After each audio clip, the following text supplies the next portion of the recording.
despite all of his grandiose plans never coming to fruition, indeed nearly all were forgotten by King Aerys II within a moon's turn, as the king seemed to grow more bored with his royal enthusiasms as quickly as he did his royal paramours, much to the headache of the small council. And yet, despite the king's eccentricities, the Seven Kingdoms prospered greatly during the first decade of King Aerys II's reign, with some comparisons starting to be made to that of Jaehaerys the Conciliator, mostly by men who did not know Aerys all that well as they thought they did. But when we look back at history with the knowledge of events to come, it did seem there was one sole reason the realm prospered so much during this early period of Aerys' reign. Tywin Lannister, the Hand of the King. He managed to counteract much of Aerys' whim with his own ability as a ruler. The king's young hand was all the king himself was not. Diligent, decisive, tireless, fierce,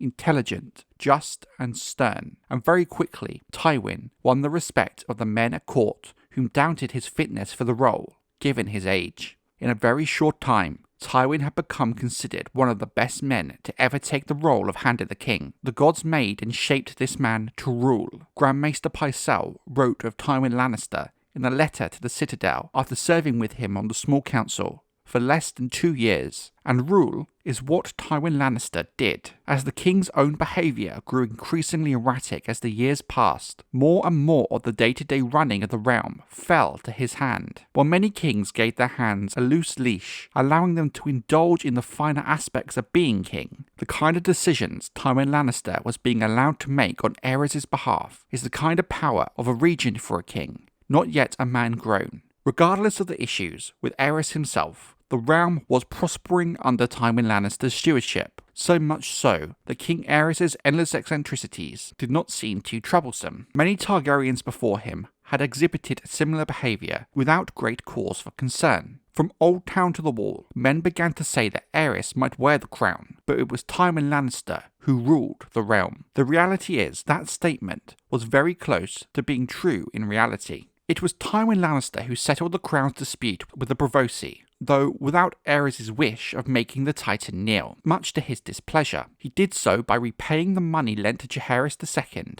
with gold from Casterly Rock, thereby taking the debt upon himself. Then, Tywin won the admiration of many great lords by repealing what remained of the laws King Aegon V had enacted to curb their power, and thus, at Tywin Lannister's hand, the legacy of King Aegon V had worked so hard to build. His dream of bettering the lives of his small folk was now naught but memories, consigned to the pages of history. Tywin also reduced tariffs and taxes on shipping, going in and out of the cities of King's Landing, Lannisport and Old Town, thus winning the support of many wealthy merchants. Tywin built new roads and repaired old ones. While many of the roads built by King Jaehaerys I during the early part of his reign did help in uniting Westeros, bringing it together, the side effect of this was the sheer amount of footfall they have seen over the centuries. They were starting to show their age, thus the repairs and upkeep by Tywin was greatly appreciated by all. Tywin also held many splendid tournaments about the realm to the delight of the knights and commons, fronting the cost himself, not in the name of House Lannister, but the name of Aerys, winning the king the love of the small folk. Tywin both cultivated trade with the free cities and sternly punished bakers found guilty of adding sawdust to their bread and butchers selling horse meat as beef. In all, these efforts were greatly aided by Grand Maester Pycelle, whose accounts of the reign of King Aerys II gives us the best portrait of this era.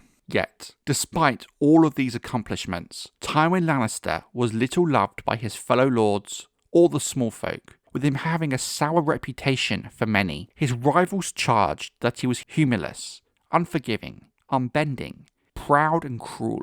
His lord's bannermen respected him and followed him loyally into war and peace, but none could truly name him as a friend. Tywin despised his father, the weak-willed, fat and ineffectual Lord Tytos Lannister, and his relations with his brothers, Tygett and Geryon, were notoriously stormy. He showed more regard and fondness for his brother Kevan, a close confidant and constant companion since childhood, and his sister, Jenna. But yet, even in those cases, Tywin Lannister appeared more publicly as dutiful than affectionate. In 263 AC, after a year as the king's hand, Tywin married his beautiful young cousin, Joanna Lannister, who would come to King's Landing in 259 AC for the coronation of King Aerys II, and remained thereafter as a lady-in-waiting to Princess, later Queen, Rhaella. The bride and groom had known each other since they were children, together at Casterly Rock. Though Tywin Lannister was not a man to give public displays,